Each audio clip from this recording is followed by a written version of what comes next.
Let's start a little bit of a debate. After all, I've had one on Twitter and a lot of people agreed with me. A lot of people disagreed with me. So I'm going to share it with you guys. After that, I'm also going to talk to you about a potential massive fight that could be coming in the super middleweight division. And I want to get your views on that as well. So let's start off this little debate. And it's based around some comments Canelo Alvarez made post-fight. After that magnificent mauling in Mexico, that brutal battle, Canelo was asked, is Ryder the best British fighter you've faced? And he said, I think so, yeah. And I humbly disagreed with this modern great that is Canelo Alvarez. And I tweeted to say, I think that Billy Joe Saunders is the best Brit Canelo has faced. But Ryder gave him his toughest test. Billy Joe is a superb boxer that can also fight. He's an example of how a lack of discipline, though, and a lack of activity can scupper legacy. We're talking about a two-weight world champion, and we speak of him as though he's a wasted talent. Let that sink in. How many other fighters would have achieved the things that Billy Joe has? British fighters, for instance, that we would be putting on a pedestal and saying, what magnificent achievements, what a brilliant fighter. And instead, we all speak about him as though he left something on the table. Why do you think that is? Because he's of such a high level, but didn't deliver in that way. Now, that's just my humble opinion. Most people were agreeing with me, but there were a few, including a friend of John Ryder's, who got involved. They took offense to this, and some of them were very angry at this particular claim. What are you talking about? I bet you've never put on a pair of boxing gloves. I bet you don't know how to break down a fight. You're probably clueless. You're a casual. How can we really listen to this random guy called Chris when Canelo Alvarez himself is telling you what's what? So let's actually consider this. Let's take a little bit of a deep dive into this. Canelo Alvarez has fought 8 British fighters. He's beaten them all, and that's where he's starting to become known as a bit of a Brit basher. He's faced Matthew Hatton, Ryan Rhodes, Amir Khan, Liam Smith, Rocky Fielding, Callum Smith, Billy Joe Saunders, and John Ryder. They're all fantastic fighters in their own right, of course, and whilst I don't mean to undermine these 3 guys, I think that Matthew Hatton, Ryan Rhodes, and Rocky Fielding, as brilliant as they are, they haven't achieved the sort of things that the other guys have. So if we just take them out of the equation for a moment and we look at the other 5 guys, the one who's achieved the most in terms of being decorated through amateur and pro, the one who has the international renown, has to be Amir Khan. However, Amir Khan, of course, stepped up a couple of weight categories to face Canelo Alvarez. We know that he was really reaching for the stars. If you're talking about the best fighter, Amir Khan would have no real chance, for instance, against Callum Smith. There's just too much of a size discrepancy. So when you then look at the other 4 guys, whilst John Ryder is a warrior, and I cannot praise him enough, as I've been saying, I've been putting him on a pedestal prior to this fight occurring. People were trying to undermine this dude, saying that this was a mismatch of a fight, it wasn't even worth watching, and I was explaining how, although I felt Canelo Alvarez would get him, the fact of the matter is, he's a very rugged guy with a very good inside game. This is not just a guy with physical attributes. Oh yeah, he's strong. I've seen a few people try to undermine him in that way too. No, he knows how to use his physical attributes to be very good on the inside. He does some very cute stuff there. A very, very good fighter who I've followed from the beginning of his career, and I've seen him live very early in his career, and I've followed him since. You've also got Liam Smith, who is a very intelligent technical boxer who is also a brilliant pressure fighter and is very, very durable. And as Chris Eubank Jr. can attest to, he's capable of hurting bigger men as well. You've also got Callum Smith, a massive super middleweight who's now operating at light heavyweight, a big puncher who can actually fight up close and on the inside too, which is not always easy for a man of his size. And we know that he's a guy that has achieved a lot as well. Then you've got Billy Joe Saunders, who for me is just the most technically astute of the lot. He's the best boxer. He's the most naturally talented. He can box off the front foot, the back foot. He can get inside and have a tear up if he has to. For me, if you're talking about potential, if you're talking about all of them at their maximum, just in my humble opinion, Billy Joe is the best of them. But let's consider a little comparison between Billy Joe Saunders and John Ryder. In terms of a head-to-head, they faced each other before, and Billy Joe Saunders beat John Ryder. Now, this was earlier in their careers, and they have improved a lot since then, particularly John Ryder. However, in terms of a head-to-head, Billy Joe has won over on John Ryder. In terms of their record, Billy Joe has only lost to Canelo Alvarez, who was considered the #1 pound-for-pound fighter in the world by many people back then. Whereas John Ryder has a few notable defeats on his record. Apart from losing to Billy Joe, he was also stopped by Nick Blackwell back in 2015. He lost on points to Jack Arnfield and Rocky Fielding in 2016 and 2017. And since then, like I said, he's gone on a really good run. He's really improved as a fighter. I felt he should have got that victory against Callum Smith. He should have been a legitimate WBA super middleweight champion. Unfortunately, officially, that's not the case. Billy Joe Saunders officially is a 2-weight world champion. So Billy Joe, in terms of honours, he's more decorated than Ryder, even if you were to give Ryder that win over Callum Smith. Now, if we are going to talk about CVs, well, yes, Danny Jacobs is also a very notable win for John Ryder. So is Zach Parker.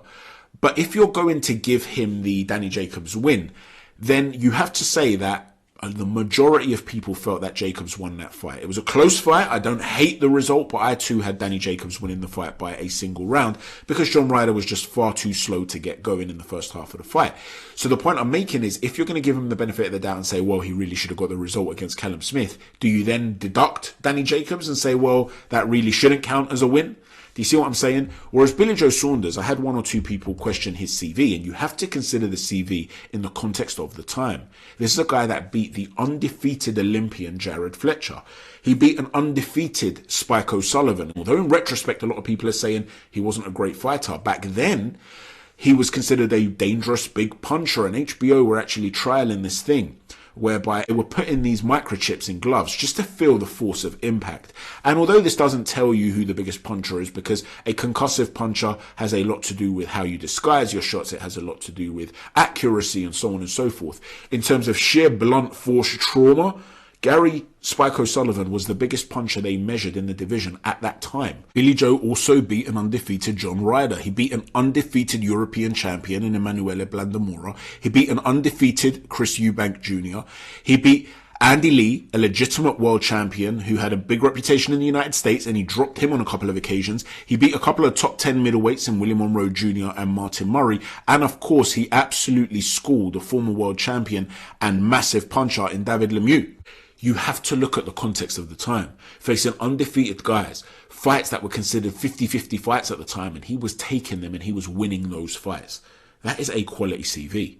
Now, I want to give you an analogy, because the fact of the matter is, many of you will still say, but Chris, Canelo's been in the ring with both. Surely he knows who the better fighter is. I'm going to give you a football analogy.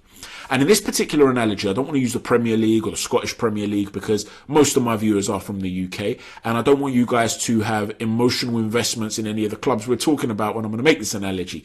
Even my overseas subscribers from the US, from Australia, a lot of you guys support a British football club. So we're going to use the Dutch league as an example. And Ajax are considered by most people to be Holland's biggest club. No offence to the PSV Eindhoven fans and the Feyenoord fans out there. But there is a much smaller club who are a bit of a bogey team to Ajax, and they're called Go Ahead Eagles.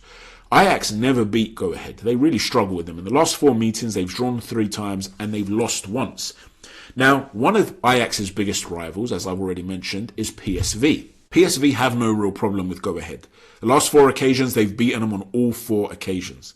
However, when PSV played Ajax last season in the league, PSV lost at home 2-1, and they got absolutely battered at Ajax's home ground 5-0. If you are an Ajax player, therefore, your interpretation of these two teams may be very different. You might look at this and you might say, you know what, I've never been able to get one over Go Ahead Eagles. They always give me a really tough time. I can't get the better of them. Whereas Ajax and PSV, I feel confident we're going to get the better of that fixture. We battered them at home and we even beat them away. But when you then start to analyse other metrics, things start to look a little bit different. Last season, Ajax won the league. They won it by 2 points. Ahead of who? PSV Eindhoven. Go Ahead Eagles finished 13th in the league, miles off of PSV Eindhoven.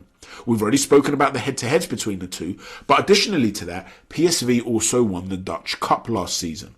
So if we consider that the Cup represents belts, honours, well then you can consider the fact that Billy Joe Saunders has more honours than John Ryder. In the head-to-head, Billy Joe Saunders is ahead of John Ryder. In the league, in other words, in rankings, it's always been Billy Joe Saunders that's been ahead of John Ryder.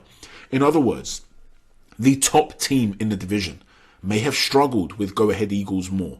Canelo may have struggled with John Ryder more. But in every other metric, it's Billy Joe Saunders that is ahead of John Ryder.